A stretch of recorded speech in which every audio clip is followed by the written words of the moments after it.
নমস্কার, সবাই কেমন আছেন? অস্মিতাস কিচেনে আপনাদের সবাইকে স্বাগত জানাই।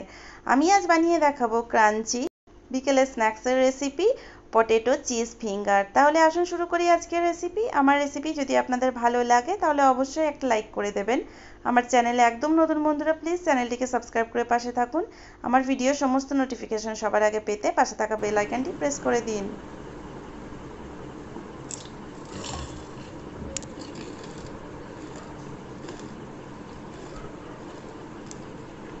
তিনটে আলু সেদ্ধ করে আলুর খোসা ছাড়িয়ে রেখেছি। আলুটা ঠান্ডা হয়ে গেছে, এবার এটাকে গ্রেট করে নেব। গ্রেটারের সাহায্যে গ্রেট করে নিচ্ছি। এছাড়াও আপনারা ম্যাশ করতে পারেন, আমি এখানে গ্রেট করে নিলাম।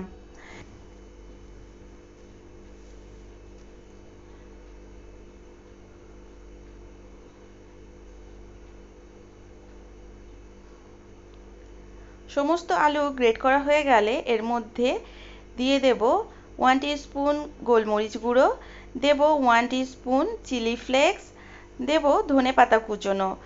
আমি এখানে 3 টেবিল স্পুন মতো ধনেপাতা কুচি দিয়েছি। আর দেব চিজ, আমি মোজারেলা চিজ ইউজ করেছি, এখানে হাফ কাপ দিয়েছি। পরিমাণ মতো নুন দিয়ে দিলাম। দেব চালের গুঁড়ো, চালের গুঁড়ো হাফ কাপ দিয়েছি। এবার সামান্য একটু মেখে এর মধ্যে আমি দিয়ে দেব কর্নফ্লাওয়ার।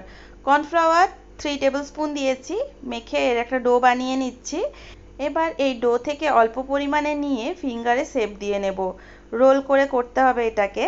আর এটা আপনারা কিচেন স্ল্যাব বা রুটি বানানোর যে চাকি থাকে তার উপর রেখে করতে পারেন।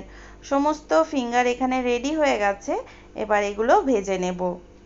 গ্যাস ওভেনে কড়াইয়ে রিফাইন্ড অয়েল দিয়ে দিয়েছি, আর তেলটা একটু বেশি পরিমাণেই লাগবে। এবার এই গরম তেলের মধ্যে আমি ফিঙ্গারগুলো দিয়ে দিচ্ছি। তেলটা বেশ ভালো মতো গরম হতে হবে, একদম ধোঁয়া ছাড়া গরম হয়ে গেলে এগুলো ভেজে নেব। আর এটাকে 5 মিনিট সময় নিয়ে মিডিয়াম ফ্লেমে ভাজতে হবে। এভাবে বাকি ফিঙ্গারগুলোও ভেজে নেব। আমি এগুলো হয়ে গেলে তুলে নিচ্ছি। আর অবশ্যই এগুলো তুলতে হবে স্ট্রেনারের ওপর, মানে তেলটা যাতে ঝরে যায়। কোনো রকম টিস্যুর উপর তুলবেন না বা ডিরেক্ট প্লেটের ওপর তুলবেন না, তাহলে ক্রাঞ্চি ভাবটা চলে যাবে।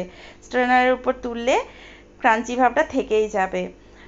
ভীষণই ইজি, তৈরি হয়ে গেল পটেটো ফিশ ফিঙ্গার।